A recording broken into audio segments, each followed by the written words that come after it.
ಒಂದು ವಿಡಿಯೋ ತೋರಿಸ್ತೀನಿ, ಹೋಗಿ ಬೇಗ ನೋಡ್ಕೊ ಬನ್ನಿ. ಚಂದ್ರರೇ ನಿನ್ನ ಕಣ್ಗಳು, ಗಿರಿ ಶೃಂಗವೇ ನಿನ್ನ ಅಂಗವೋ.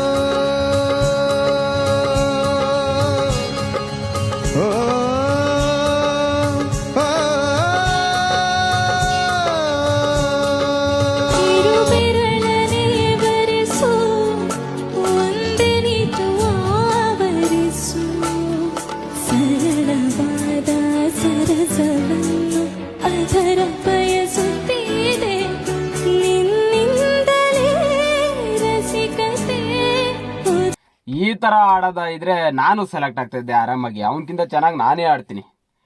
TRPಗೋಸ್ಕರ ಮಣ್ಣು ತಿನ್ನ ಅಂತ ಕೆಲಸ ಮಾಡ್ತಾರೆ ನೋಡಿ. ಬೇಕಿದ್ರೆ ನಾನು ಒಂದು ಶಾಂಪಲ್ ಆಡ್ತೀನಿ ಅವನಕ್ಕಿಂತ ಚೆನ್ನಾಗಿ.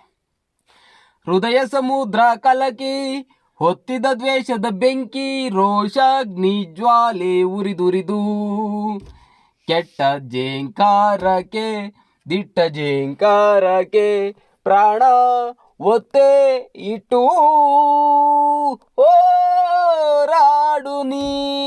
ಕೆಟ್ಟ ದೀಕ್ಷೆ ತೊಟ್ಟು ದಿಟ್ಟ ದೀಕ್ಷೆ ಬಿಟ್ಟು ಉಳಿದಿರೋ ಅಶ್ವಮೇಧ ಅಶ್ವಮೇಧ. ಚೆನ್ನಾಗಿಲ್ವ? ಅವನಕ್ಕಿಂತ ಚೆನ್ನಾಗಿ ನಾನು ಆಡ್ದೆ ತಾನೆ. ಜನ ಮರುಳೋ ಜಾತ್ರೆ ಮರುಳೋ ಆ TRPಗೋಸ್ಕರ ಜಿ ಕನ್ನಡದವರು ಬರೀ ಡಬಲ್ ಮೀನಿಂಗು ಇಂಥ ಕಿತ್ತೋ ಶೋಗಳನ್ನೇ ಕೊಟ್ಕೊಂಡು. ಅಲ್ಲ, ಹುಡುಗಿ ಆಡಿದ್ದು ಡಿಟ್ಟೋ ಒರಿಜಿನಲ್ ಸಾಂಗ್ ಹೆಂಗೆ ಆಡ್ತದೆ ಹಂಗೆ ಆಡೈತಿ, ಅದನ್ನು ಡಿಕ್ವಾಲಿಫೈ ಮಾಡೋರೆ. ಇವನ್ನ ಯಾರೋ ಇವನು ಬರೀ ಜಾನಪದ ಗೀತೆ ಆಡ್ಕೊಂಡು ಜೀವನ ಮಾಡ್ಕೊಂಡಿರೋನು ಕರ್ಕ ಬಂದ್ಬಿಟ್ಟು ಅವನಿಗೆ ಜಾನಪದ ಗೀತೆ ಬಿಟ್ರೆ ಇನ್ನು ಸಂಗೀತದ ಜ್ಞಾನನೇ ಇಲ್ಲ. ಹಾಂ,